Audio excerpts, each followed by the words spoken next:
I'm a lifelong Southerner, married to an Indian man who grew up in South Africa during apartheid, and I am fiercely proud of both. If you don't like that, well, bless your heart. I'm Sheryl Parbhoo, and this is Southern Life, Indian Wife. Do you believe in ghosts? Well, whether you do or not, you're going to love today's guest, Heather Dobson. Heather and I met over sidewalk chalk and play dates when our kids were little. She's an unassuming-looking suburban mom, 3 kids, minivan, you know, the whole shebang. But to my absolute delight, I discovered there's much more to Heather. She is a paranormal investigator who travels the country looking for evidence of the afterlife. And now she's the author of the book Memoirs of a Future Ghost, coming out this summer. We talk about raising twins and our writing process, and about people here in the Bible Belt offering to pray for her, bless their hearts, and what it really feels like when she hears a ghost tell her to get out of a house. So brace yourself for some goosebumps. And now a very big welcome to Heather Dobson. So welcome to the podcast. Thanks for having me. So did you do boot camp this morning? I did, and Miss Bailey wore us out. As she put it, she cooked us. She cooked you. She okay. cooked us, yes. So hopefully you're not too cooked to talk to me this morning. No, I'm ready. Good. Okay, so you and I used to be neighbors. That's how we got to know each other. We did. And our kids hung out together. Yes. It's funny. I'm a hermit, and if it weren't for my kids, I wouldn't know anybody.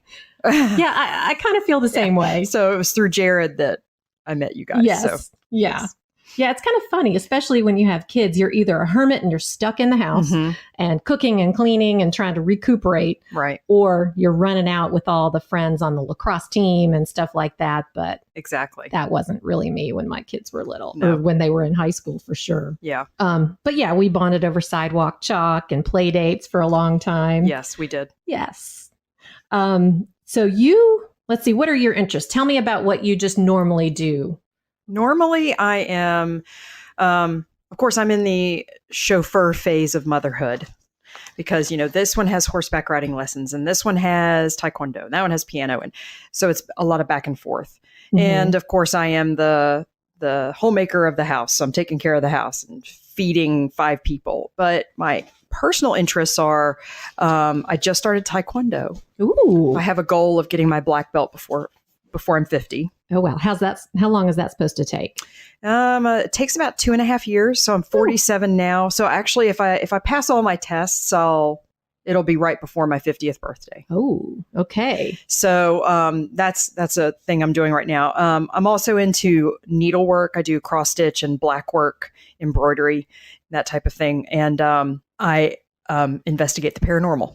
Interesting. Yeah, so you're not really the typical stay-at-home mom that we usually run into in our little community. We are in such a little island here, and you really have to get out of the island to understand how much of a little insular place it is. And we're not anything like this place. It's right. Weird. Yeah. Yeah, so you're kind of like I don't know, would you call yourself a misfit here in suburbia? I feel like one. Yeah. Yeah. I do too, a lot of the time, because, most of the people in this little community are, upper middle class, white. Yes. And they play tennis on Thursdays and Sundays, and they do PTA and all of these different things. And they go to the big Mothership Baptist Church down the road on Sundays and Wednesdays. And I'm not anywhere in there. Yeah, that's not you. And that's not me. No. My husband is Indian. So, we certainly don't do all that. Right. And, it's kind of funny when I introduce myself to somebody,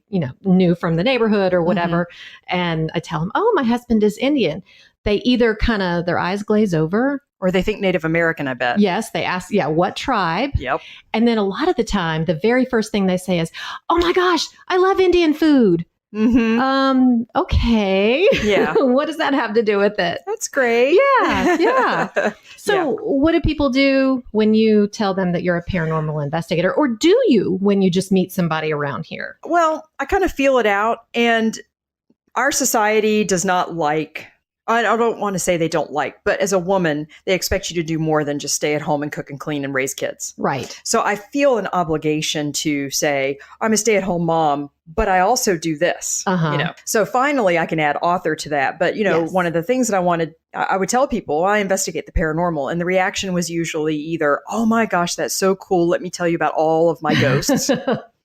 Or because we live in the Bible Belt, I would get oh, let me pray for you. Oh my goodness. Like to your face, people will say that? Oh yeah. I've had people just, okay, really? That's dangerous, honey. I'm just going to go home and pray for you because that's just really bad. Well, they're just looking out for you. Bless their hearts. Bless their hearts, as we say in the South.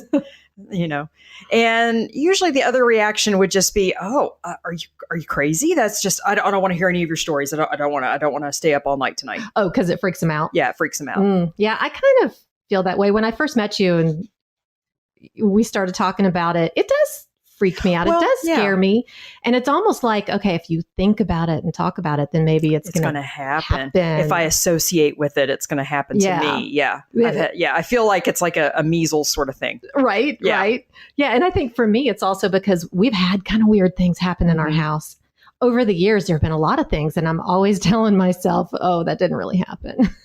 Yeah, you're talking yourself out of it. Yeah, totally. So when I met you and you're somebody that actually investigates it because you think it's actually real, then that's making me think, oh my God, maybe it is real and I don't want to face it. So maybe, people are like that. I think so. Oh, yeah, it's a combination. You never know what I'm going to get. Yeah. My skin crawls when I think about it. Yeah. And I have a different reaction. I'm all jump up and down. That's so cool. Yeah. Tell me more. Let me come to your house. Yes. Well, let me tell you, last night I was up super late because of Game of Thrones. Do you watch Game of Thrones? I do not. I'm one of the 5 people on the planet. Yeah. Well, you and I definitely cannot connect on that level. I'm so sorry. I'm sorry. I like to rot my brain with Real Housewives. It's my indulgence. Yeah, that is definitely rotten, but that's okay. That's okay. Well, last night, so I watched Game of Thrones and it was so intense because the White Walkers, all these dead people are coming to kill that's all what I've the heard. The White Walkers are coming in. Yeah. Whoa, intense. So yeah, I had a hard time falling asleep. Then I got into bed and my 11-year-old came down around 12:30 or so, freaked out because he heard a door slam upstairs and he heard footsteps scurrying across the hallway. And so he got into bed. I didn't have the heart to make him go up there. Yeah. So he got into bed with us and his knee was in my back the whole night. Oh, lovely. So I thought it was really appropriate that it was on the night before you were going to be on the show. Yep. And my response to those types of incidences are, if something wakes you up in the middle of the night and frightens you with the footsteps, or we had one client who she felt like something sat down on the bed next to her. You tell it. I mean, if your roommate was waking you up in the middle of the night unnecessarily, you tell your roommate to bugger off. So why can't you tell a ghost that? Will they listen? They should. Okay, so that brings me to another time because I think that we have a ghost here, or maybe I'm just insane. Yeah. It shushed me one time. I was down in the kitchen and I was yelling for one of the kids and I heard from the upstairs where there was no one, shh, really, really loud. Yeah. So if I tell this ghost to be quiet, are they going to yell back at me? Ghosts were once living people, and living people are going to do what they're going to do. They're sassy. Yeah. They're grumpy. They're silly. They're funny. They're pranksters. They're moody idiots. So if they want to follow your direction, maybe they will, maybe they won't. But you do have to take ownership of your home and let them know that this is your space and not theirs, and you don't appreciate it. Okay. I never thought about that. Yeah. Okay. Well, tonight, maybe if that happens, we'll just go up there and say, go back to bed. Yeah. To whatever bedtime. It is. So what exactly is a ghost? I know, people that are super religious are afraid of them because maybe they think they're demons. Right. I think you're an atheist. Yes, so I am. Do you believe that it's a soul? Is it just an energy that's like a physics thing? So, well, explain. There are so many hypotheses out there about what ghosts are. There's the idea of elementals, and elemental being, like a nature spirit. Okay. So when you think about the Japanese Shinto or Druids, that kind of thing, the tree out in your front yard has a spirit. The rock has a spirit. The daylily in your yard has a spirit. So it's all energy that's connected. So elementals are really ancient nature spirits, and they get unhappy if you cut down a bunch of trees or if you disrespect the land or that type of thing. Then you have you do have inhuman spirits that are evil. Ooh, okay. That's what I don't want to know about. But what's interesting is that I've been doing this now for over a decade, and I've never come in contact with anything inhuman. It's very rare. Typically, what people think of as inhuman spirits usually is mental illness, or they're just overreacting to a regular haunting. Mm-hmm. So we've never had any contact with anything inhuman. That's a good thing. Well, okay. What would you do if you ran into something like that? Would you totally quit investigations? Because I think I might. No, I wouldn't quit, but we're affiliated with an organization in Tennessee that specializes in inhuman demonic hauntings. And so we at least can recognize that one is happening. Okay. And refer to them and have them come in and take care of it, because we are not equipped to take care of that. Yeah. So you're sitting in the middle of the night in a house. Yeah. You have cameras going. We have cameras. We have audio equipment. We have, electromagnetic field detectors, just all sorts of, gadgets. Okay. Do you wear Depends as well in case something? Because I would be. And if you ever make me go on an investigation, I will have that. I do not have Depends. Now, some people wear crosses. Some people wear, charms, whatever that they feel like protects them. Uh-huh. My idea of protection is just, I state out loud, you're not allowed to come home with me. You're not allowed to touch me. You're not allowed to come near me, that kind of thing. Yeah. But so, yeah, I mean, we have had things follow us home as investigators, but what's great about that is that you have a visitor for a couple of days and then it dissipates because it's not connected to you. It's not connected to anything in your house. It's just there to see what's going on, and then it returns to wherever it came from. Wow. Yeah. Yeah. I don't even know what to say to that. So, wow. Yeah. But anyway, back to what we were talking about. So, you have elementals, you have inhuman, and then I do believe that ghosts are people who were once alive that for whatever reason have not passed on. Either they have unfinished business, or they've gotten stuck for some reason. Or maybe they like the earthly plane more than whatever's going to happen next, and they prefer to stay here. Who knows? Okay. I don't know. As an atheist, what do you think happens to them? Because I think I believe in a higher power. I would like to believe in a higher power. Mm-hmm. I was raised Christian. We have Hindu in our family. Right. I don't really know what I believe. Right. And I don't think that I believe what I believe or don't believe is any better than what anybody else believes. Right. But I don't know what happens after death. As an atheist, what do you think? So we have these spirits or this energy. Where does it go when it goes away? Or does it ever leave the earth? I think it gets recycled. It's interesting that I was born and raised Christian and didn't, come to the decision of atheism until I was an adult. But I do feel, and I've always felt like that we get recycled in some form or fashion, and that we are the divine. It's not that there's some supreme being sitting out there waiting for us to join it. I think we are, all of us together make up the divine, and that we all make up the opposites of the universe, the good and the bad. And that for whatever reason, we're experiencing life over and over again, I guess, to learn.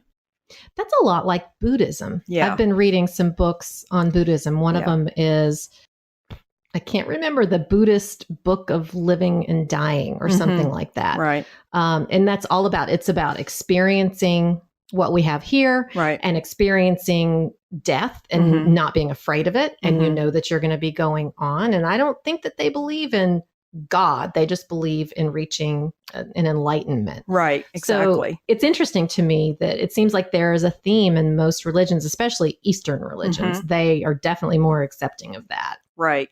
And I don't think we always recycle, and I don't necessarily think I've become enlightened, so I'm not going to go back. I think it's a personal choice as whatever your consciousness is. Are you going to come back, or are you going to stay behind? Okay. Because I can't just brush away the stories of reincarnation that I hear about of people with previous memories. And I always wonder, why was my son so fascinated? As a child, as a 5-year-old, he picked up a book about the Titanic and was absolutely captivated by it. Wow. So is that because he was on the ship? Was he a family member of someone on the ship? Mm-hmm. You know, why did I, as a child, become glued to anything dealing with ancient Egypt? You know, why do we all have these interests that we stick to throughout our lives? Is it because we have a connection to that, or is it, you know, I don't know. Or was I an Egyptologist in my former life? I don't know. Yeah, that would be so cool. Yeah. That would be so cool. Anyway, that's what I think is happening. My mother-in-law, she's going to kill me for saying this, but when my husband and I first got married, of course, they're Hindu and they believe in reincarnation. And she explained to me because, you know, I was from this church called the Reorganized Church of Jesus Christ of Latter-day Saints. Yes. Very much like Mormon. Yes. I didn't learn about ghosts or anything like that, or reincarnation. That was just totally new to me. And she said that he and I had obligations to each other from another lifetime, and now we are paying for them just because we are together. Oh my gosh. Now I have to give her the benefit of the doubt. Maybe it was a language barrier or something like that, but that's the impression that I got. So, but that is the, you know, the reincarnation thing. So, and I do think that we continually circle each other throughout our different existences. You know, my children have been with me in some form or fashion throughout our existences, you know, whether they were my parents or relatives or friends or, you know, what have you. I think for some reason we're drawn to people because I think we've been connected to one another so much. Yeah. Oh, I definitely agree, because I'm sure, have you ever had a time when you've met somebody and you just realized I was supposed to meet this person, or I feel like I already know that person? Right. Yeah, pretty much. Yeah. The other day, my husband Dharmesh, he had a doctor that was studying with him at his office. He was learning some procedures from him. And so we went out to dinner with him and his wife. And I had never heard of them. I'm not friends with them on Facebook, didn't know anything about them. And when we met, it was like, wow, I think I already know you. And she opened up to me and was telling me her life story and wants to share her life story. And because I'm a writer, she was asking me for help. Right. And this woman survived the killing fields of Cambodia as a child. Wow. And she has this amazing story, and it's of life and death and just crazy. So you meet people and you know it was meant to be for sure. Yeah. Yeah. Wow. I don't know. I know. And that's the thing, is that so many people, like when we investigate their homes, they'll be like, well, what is this? I need answers. And I'm like, this is the one area of life that we can't definitively answer until we make that passage ourselves. Yeah. And even then, once we come back, we can't answer it because, you know, you start fresh. Right. Right. So what does your husband think of all this? Because he doesn't do the investigations, right? He stays home with the kids. You know, he always tells me, don't bring anything home with you. Like, I'll try my best, hon. It's sort of like you going out on a date with somebody else, right? Yeah. Don't bring anything back. Don't bring anything back. He's been there with me from the beginning, and I used to have horrifying panic attacks about death. Okay. And, you know, when we first got married, there were many nights that I woke him up in the middle of the night and I was like, I can't breathe. I need you to calm me down. And when I was a kid, the way that I would deal with it was to sneak in and turn on the television in the living room or grab a book or something like that. And with him, I would either just go into the other room and watch TV, or he'd wake up and calm me down. And, you know, gradually I adjusted and figured out how to deal with that. But then when I had kids, it got 100 times worse. Why do you think that is? I think it was because I was worried about their ending. Okay. Yeah, that's natural, I think. You know, it wasn't just anymore about me. Okay, fine. I'll, you know, because at the time I still had a Christian viewpoint about life and death. And I was convinced I'm going to hell, eternal punishment. Why? You know, just because of the way I've been raised, like fire and brimstone. Yeah. Heaven and hell. Yeah. And I eventually realized, okay, that's a human construct to keep people in line. It's to control people. And so, but still, I was terrified of it. And I thought, okay, I don't want my children going to hell. I don't want, you know, what's going to happen. And so I absolutely had to do this to get answers for myself and to calm my own anxiety. And so he said, go for it. Just don't bring anything home. Okay. Alrighty then. Yeah. Now, he was born and raised Southern Baptist. Okay. He doesn't go to church. He feels like organized religion has really ruined religion. Mm-hmm. It's just, It's especially here in the South with the evangelical, religion, I think, all over the world. Now, I respect everybody that has a belief in religion, but you're right. I think it is control. The extremism has, I think, just turned him off. Mm-hmm. And so, he is still very much considers himself a Christian. Mm-hmm. But he doesn't talk about it a lot. It's very personal. Yeah. And I think that's the beauty of a good marriage. You can do your own things, have your own interests, and you don't have to be the same on everything. Exactly. Yeah. So that's good. Yeah. And it seems like he kind of does that with everything, for you. Yeah, he is that way. And I'm that way with him. Mm-hmm. Okay, go see the midnight showing of the new Star Wars movie. Go ahead. I'll see you when you get back. Yep. How long have y'all been married? It'll be 24 years next month. Ooh, long time. We got married as babies. Yeah. How old were you? 23. 23. I can top that. I was 19. You go, girl. Yeah, but I didn't make it. Well, we made it 24 years before we got divorced. Yeah. So there you go. Well, now you just add on the new years. Right. Yeah. We've always tried to figure out, since we got married, a year and a half ago, we got remarried. Do we start back at where we ended, or do we say we've been married the full amount of time? Because we were divorced for 2 years. It was 24 years, got divorced, got remarried 2 years later. I say you just add it all together and tell people we've been married for 25 and a half years. Yeah, I guess we can do that. Yeah. So what's up, silver anniversary? Congratulations. Woohoo. Hey, he needs to take me on a trip somewhere. Oh, right. Yeah, you need to text him and plant that seed in his mind. Jarmusch, time for a trip. Go take her to Mexico so she can buy silver things because it's her silver anniversary. Or he can just buy that for me and go. then take me to Mexico. How about that? I like it. Yeah. So another thing that we have in common, we've got the twins, so we've kind of commiserated on that. Twindom, yes. Yes. Although you had it more difficult. I had twins right out the gate, and then Jared. Uh-huh. Amelia, Heath are my twins, and then Jared. So I knew nothing. I didn't know anything. Had the twins, and then when I had Jared, I was like, "Oh, this is easy." You had singletons, and then twins. Yes. So your expectations, you already had an idea, and then it got. That's true. Slammed and torn apart. Yes. Yeah. So I had a 5-year-old, a 3.5-year-old, and then twins. Bless your heart. And I was 27 when that happened. Oh my gosh. So talk about, a change in lifestyle. So 27, everybody else, my age that I went to college with, they were still partying or maybe just getting married. Or just settling down. Yeah. So talk about some postpartum depression. Right. Woo, that was fun. Right. But, you get through it. You get through everything. You do. Yeah. And you find things to, as your outlet.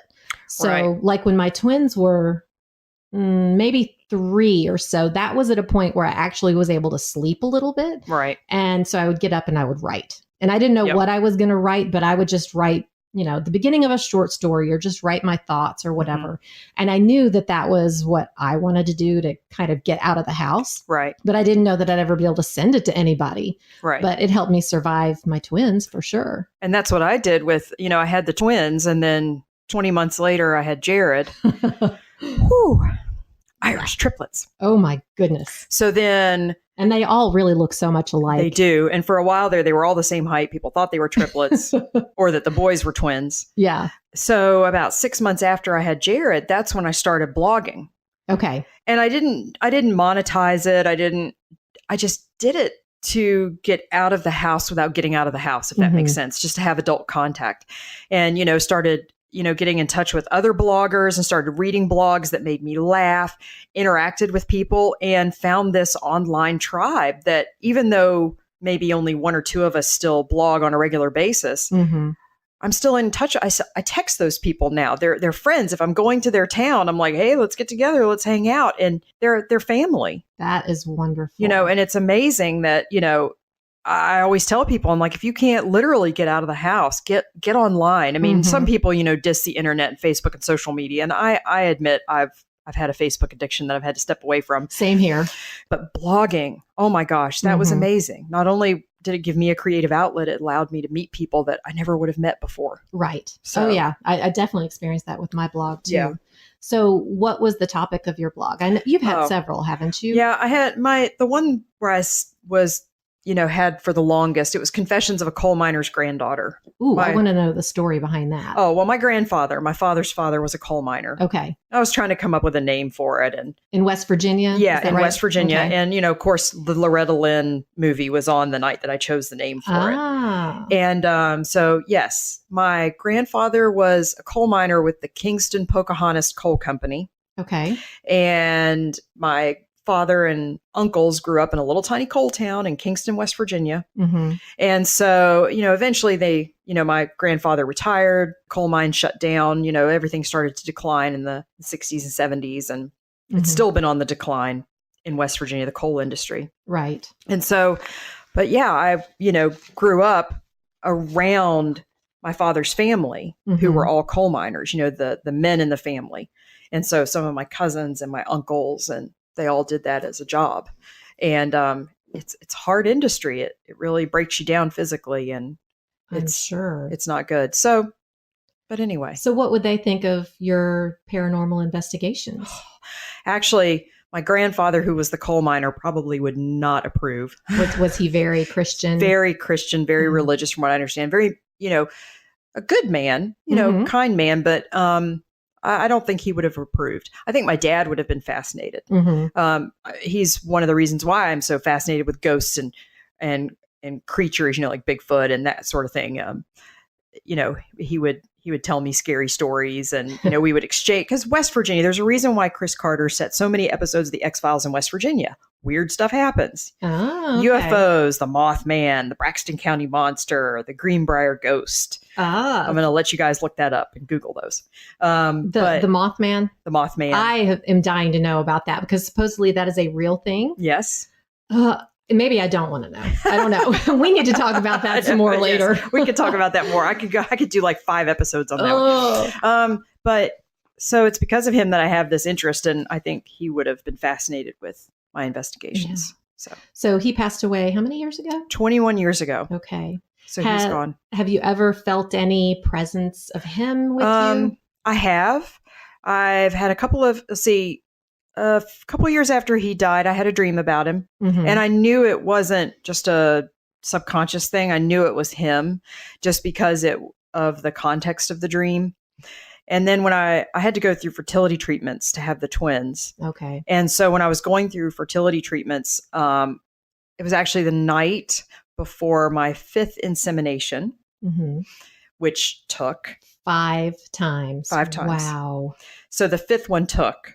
And the night before that appointment, I had a dream about Dad and his brother, my uncle, where it was just me complaining the entire dream about, oh my gosh, all this stuff that I have to go through. And they're like, oh, I know, we understand, honey. And wow. And then about 4 years ago, I was having a major life crisis, and I'd gone to the doctor, and she put me on an emergency antidepressant prescription.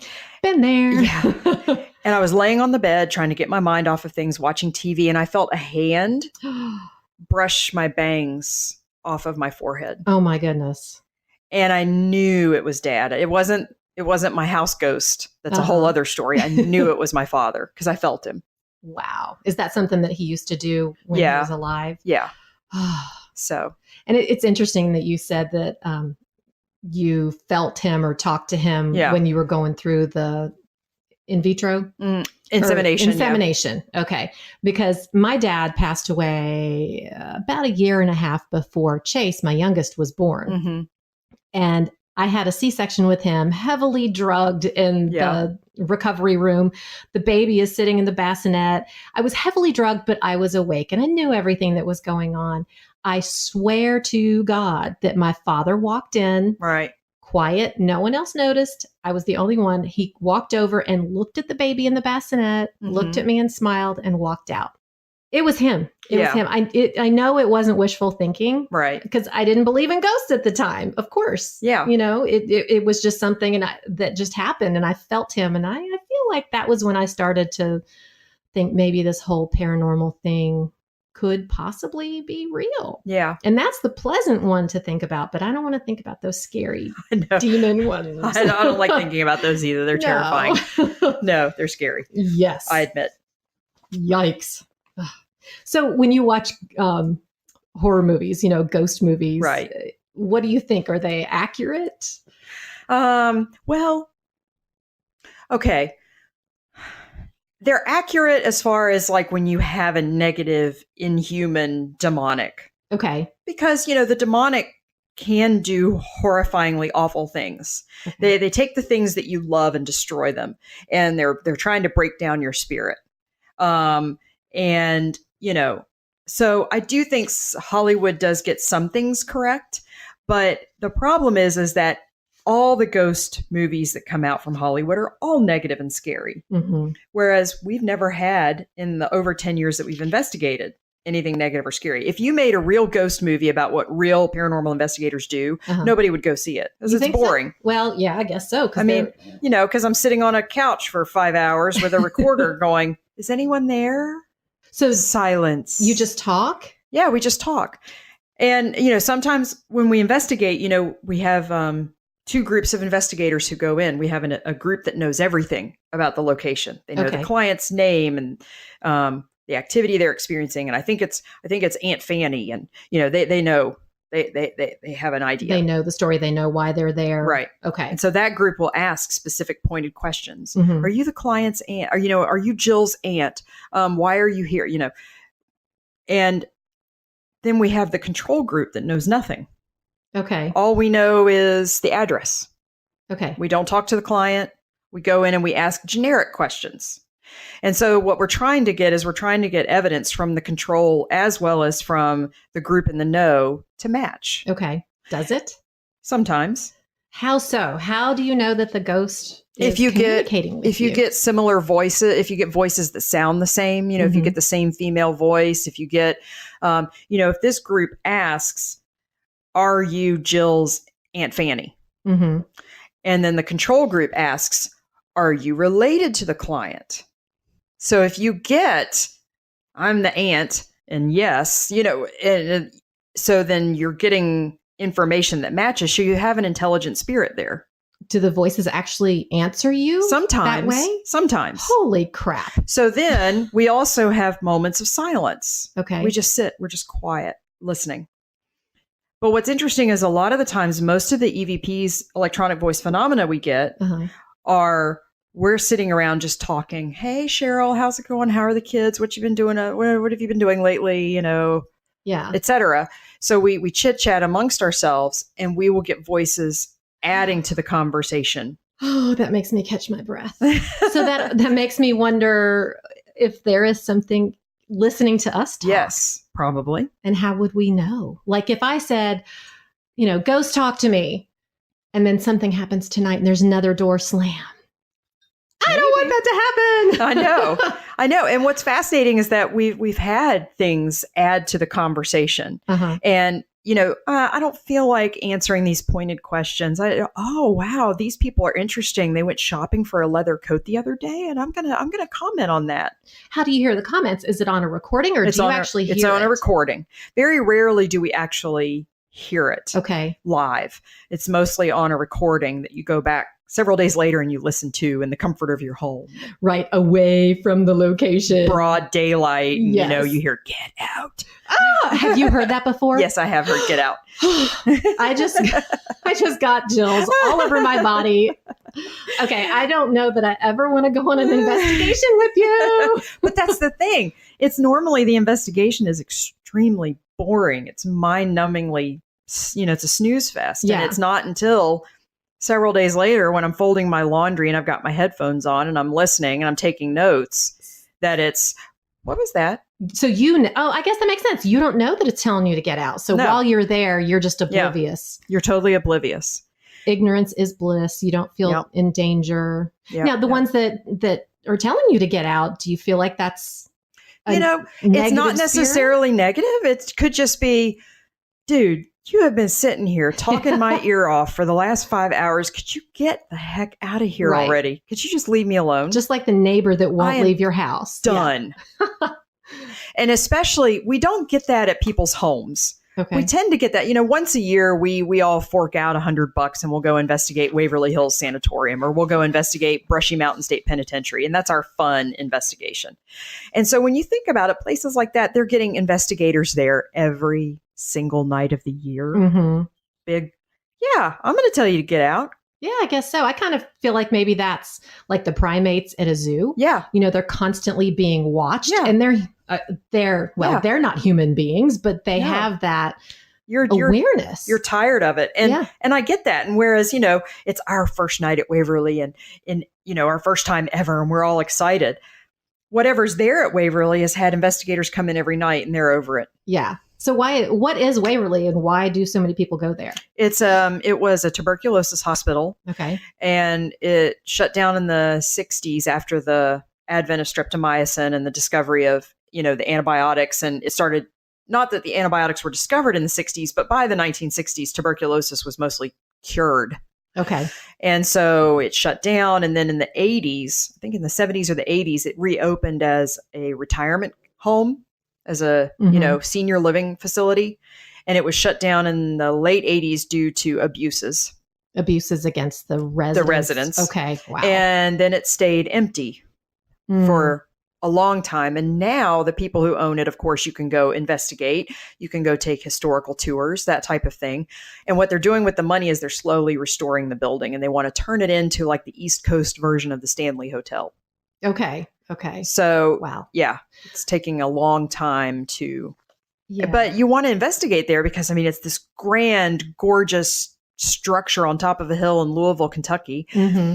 You had many, many deaths there. Tuberculosis was not a happy disease. It did not, you very rarely did you come out of tuberculosis cured without antibiotics.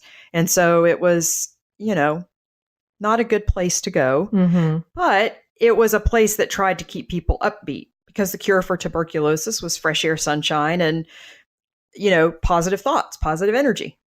Right. If only that could cure people. I know. I wish it would cure me.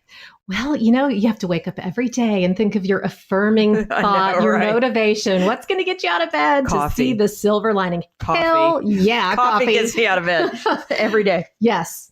And sometimes I get out of bed just to have the coffee, even when I don't need to get out of bed. And that is my motivation. That was my motivation to function this morning when I was up at 4:00. Yeah. Because of the knee and my back. Yeah. Thank you, Chase. Yes, thank you. Yeah, the Waverly is it Sanatorium Hospital? Sanatorium. Mm-hmm. I had heard of it because my family is from Louisville. Mm-hmm. And I actually was asking my aunt about it last week because I thought that I had heard that there was a relative that was there. And I think it turns out that he was there for a short time. They don't really know the history of it. Yeah. But my cousins, it's one of those forbidden places. Mm-hmm. And so my cousins, I think when they were teenagers, were, dumbasses. Yeah. And they tried to run up the hill just because they thought it would be fun on a dare. And they have dogs that are circling the place, and they got the crap bitten out of them. Oh, yeah. By the dogs. And they now have security cameras up around the perimeter. And, if you pay to do an investigation, they're expecting you. They let you in the gate, you park and everything. But if you're not expected, they'll call the cops on you. They'll sick the dogs on you. Wow. But you don't have to go there ghost hunting, investigating the paranormal. You can go up there during the day. I think it's between March and September. They're open like 7 days a week. You can go up for like a historical tour during the day. And the place is fascinating. So I highly recommend it. I wonder if people ever see things or hear things when they're just on those tours. I'm sure they do. Let's go, Sheryl. Yes, I'm becoming more fascinated, but I'm also becoming more freaked out. Just so you know. It's okay. Okay. Your kids. What do your kids think of this? How much do they know? Oh, they know everything. They know it all. Okay. They know everything. My kids are so different. Everybody's kids are like that.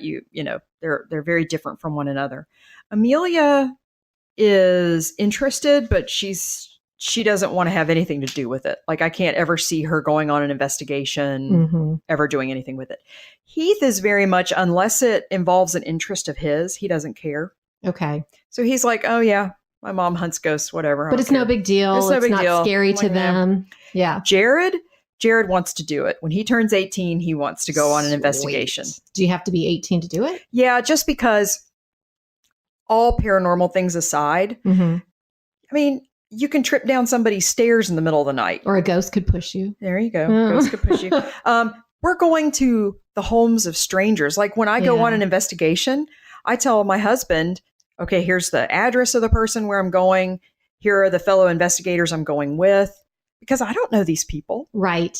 Yeah, I guess any kind of job or reason to go into strangers' homes, that's kind of sketchy sometimes. It is sketchy. And so, I don't want to take my 11-year-old on an investigation to a house of someone I don't know. Yeah, that's true. So I totally hear you. Well, you can bring him here. Okay. And you can do an investigation here. Exactly. Yeah. I don't know if I ever told you that one night, Dharmesh and I were in bed. We have a master bedroom on the main. So we can see the foyer from our open door. Yeah. And we're both watching, I don't remember what it was, watching TV. And out of the corner of our eyes, both of us saw a woman glide across the foyer. Holy crap. Because I was like, did you see that? And he said, did you see that? It was both of us. It was not just an imagination. It wasn't a floater in my eye or something like that. And the dog had been in the bathroom and he came running out of the bathroom, pushed the door open and went in there and started barking. There was something there. Yep. And I heard that the first owner of this house was an elderly lady and passed away. So I texted my realtor and asked her, do you know if she lived in this house when she passed away or was it somewhere else? Right. And she said she didn't think it was in the house. But from your experience, could it still be that lady? Like, would she have come back to the house? She could have come back. I mean, I'm not going to haunt the cemetery where I'm buried. That's just depressing. Why would I want to wander around a cemetery? True that. I'm not going to haunt the junior high where I went to school because, oh my God, junior high, y'all. That's depressing. You're going to want to go somewhere that made you happy? I'm going to haunt the island of Bonaire. Ooh, yeah. Okay. I mean, so I think people, when they return, they go to the places either where their loved ones are or where they felt the most happy, the most comfortable, the most content. So maybe this was her favorite place where she ever lived. Right. Maybe she's checking in on the house to make sure you guys are taking care of it. Well, we are taking care of it, but we are getting rid of a lot of the old-fashioned decor. Yeah. So maybe that's why she's reappearing and doesn't like that we're taking down. And sometimes when you renovate your house, that's when the activity will pick up because you're changing their environment. They don't know what's happening. Why are you doing this? This is my place. Wow. I have a feeling we're going to have a surge of activity because on our stairs going upstairs to the bedrooms and the hallway, we have this black carpet that has roses and lace in it. And we've been needing to get rid of that for a very long time. It's very Bombay company, very elderly taste. Yep. And we're about to rip that up. So she's probably going to have a hard time with that. She might not be pleased. But you just say, hey, it's not your house anymore. You're welcome to come visit. You're welcome to come see what we've done to it. But it's ours now. We paid for it fair and square. Or maybe when we have the guy bring the carpet squares to view, to match up, maybe we can ask her opinion. There you go. And see if she speaks to us. Yeah. If we had a recording, like if I were to record with my podcast equipment, do you think we'd hear her? You could try. You could lay out the squares and say, all right, if there's a square that you like, move it forward and leave it overnight. And if you come back, and the square is moved, either Dharmesh is playing a trick on you or it was your lady. I hope it's just Dharmesh playing a trick on me. Oh my God, this just boggles my mind. So what drove you to write your memoir? You are about to publish a book. Right. So what's the name of the memoir? Memoirs of a Future Ghost. Okay. And so what made you decide to get all this out on paper? Well, like you, when I started blogging, I was a technical writer a long time ago by trade. Okay. And so when I started blogging, that's when I really started enjoying, writing and storytelling and that type of thing. And so over the years of my blogging, I knew I wanted to write a book. I just didn't know what about. And so, I'd spit out a couple of things. Okay, here's a chapter about, a romance novel, or here's a mystery chapter, or and nothing really clicked. And I remember, I couldn't even tell you if it was a podcast or a movie or a blog that I'd read, but the idea of you need to write what you know. Absolutely. Yes. And so I thought, okay, well, I know about scuba diving. I know about, because I used to teach scuba diving. I know about child rearing, and I know about investigating the paranormal. And that's pretty interesting to most people because a lot of people have done the other things. Yeah. Not a lot of people have done this paranormal investigation. Well, and, not only do I investigate the paranormal, I watch all the TV shows because every now and then you get a nugget of information about, a new piece of equipment or a new way of asking EVP questions or that kind of thing. And most of the time it's, okay, that's how I don't want to investigate because they're all over the top. I mean, the ridiculousness is what sells in Hollywood. Right. And so I thought, I want to write a book about what it's really like. Okay. But I couldn't just write. I wanted to explain myself why I got interested in the paranormal, why I got into this. And so it's actually going to end up being 3 books. Oh, wow. The first book covers, my childhood and my youth and my first paranormal group that I was a part of. Okay. The second and third books will be a mixture of the group I investigate with now. So, client homes, but I'm changing identities and genders and names and locations and, that's a tricky thing. It is tricky. And I don't want people to know where these things happened. Right. And it's a combination of that as well as traveling around to different haunted locations. Okay. Yeah, it's funny that you talk about the changing identities because you and I share the same editor, and I just got the edits or the comments from my memoir back. And the very first character that I talked about, there was a big red comment on there. I trust that not to divulge this person's, true identity. Make sure you cover it up. And that's kind of scary. Yeah, it is. And it's been interesting trying to, so this client lives in Beaufort. Okay, so that's like North Georgia. Okay, so where do I want to put them now, as far away as possible? And how am I going to change? Some of them I've changed their gender. I've changed as much as I can about them, hoping it doesn't come back to bite me in the backside. Right. But I've tried really, really hard to change as much as possible so that it stays true to the activity that was happening in the home. In the storyline, and like my fellow investigators, it's totally their names and, the dialogue and what we were talking about and what we found, but everything else is locked down. Did you ask their permission to use their correct names or just go ahead and do it? I just, my fellow investigators? Yes. Yeah, I asked them. I was like, are you guys okay with me using your names? They're like, heck yeah, it's fine. That's good. Yeah. I asked my kids if they were okay with me using their names because 4 of them are over 18. They're adults. They can make their own decisions. Yeah. And they just said, yeah, you can use our real names, but switch them around. Oh my gosh. The twins wanted to be flipped around and they wanted the youngest, Chase, to be called Nacho. Oh my gosh. So I haven't decided if I'm going to do that, but I just very well might because that just makes it so much more fun. That's funny. And my 3 kids, they play a part in the book a little bit, talking about being a mom and a ghost hunter. And, they were fine with their names being in there. So, yeah. Because I mean, you've been in the public eye for a long time. I've been in the public eye for a long time. And if you Google someone's name, you can track them down in a heartbeat. Oh yeah. So, to give fake names for your family, it's like, what's the point? I know, it's kind of difficult. Yeah. And so, family wise, everybody's got their names, it's just the clients and the where they lived and that type of thing. And any personal information of theirs that's totally been changed. Right. And that makes sense. Yeah. That makes sense. Yeah. Yeah. In my book, I guess I don't have it's not a business situation where I would have to change the names out of just legal reasons, I'm sure. Right. But I do have a character that I dated when I was divorced. And I've been really careful to try to disguise identity. But what he did in the book is actually real. What he did stalk me. He was super creepy. Yeah. So anybody that knows the situation is going to know who that is. Well, yeah. But that's an integral part of the story. Well, and I think if my clients get a hold of this book, they may be able to see themselves. They may be able to peg which chapter they are. But as long as they don't say any, does that make sense? Right. Don't, I have made every effort possible to make sure that the general public does not know Right. Sue Smith. Yeah. That you are actually this person, you know.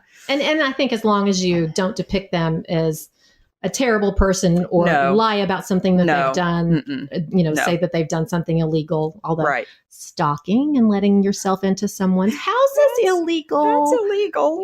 Yeah. But he is heavily disguised. But if he's listening, he's totally going to know who he is. Just don't tell everybody that it's you and everything's fine. That's right. I would think he wouldn't want to tell anybody that was him. Yeah. No.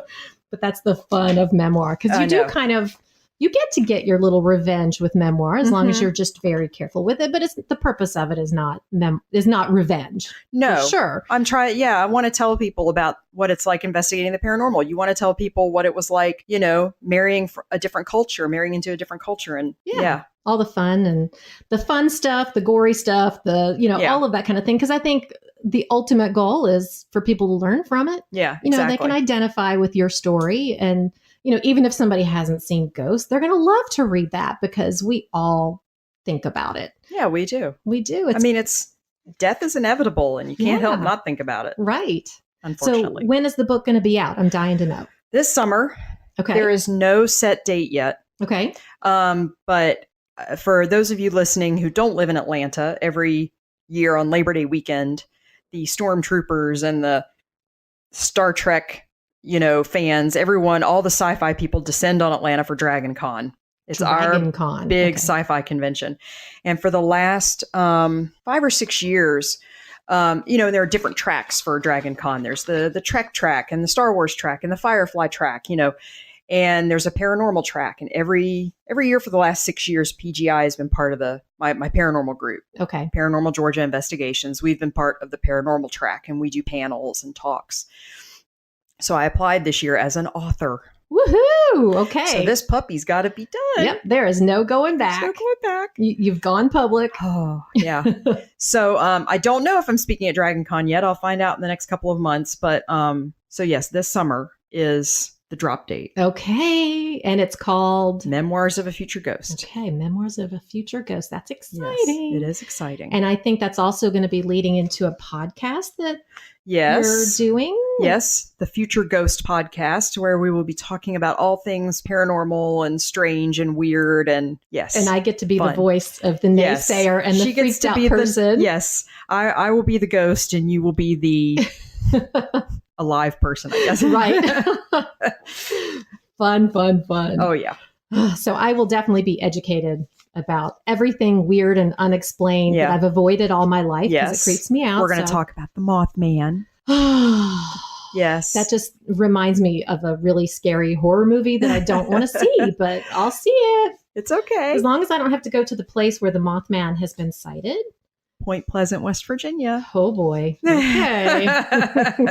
Road trip. Yeah, I know, right? All right. Well, I look forward to your book being out. I'm very excited and very nervous about reading it. Well, don't worry. You're only in the acknowledgments. Oh, wonderful. I'm so excited. You're not a chapter. It's okay. And then the podcast, I get to go along for the ride with you on that, too. There's no launch date for that. Just let me get this first book out, please. Yep. I know. One thing at a time for that busy mom of 3. Yes. Awesome. Well, thank you so much for talking with us. Thanks for having me. Okay. All right. Take care. You too.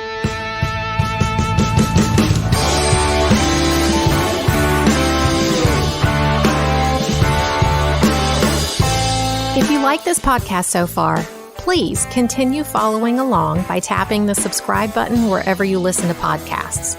If you really liked it, go on, be awesome, and leave a rating and a review. Find me on all social media too by searching Sheryl with an S, Parbhoo, that's Parbhoo. Thanks for listening to Southern Life, Indian Wife.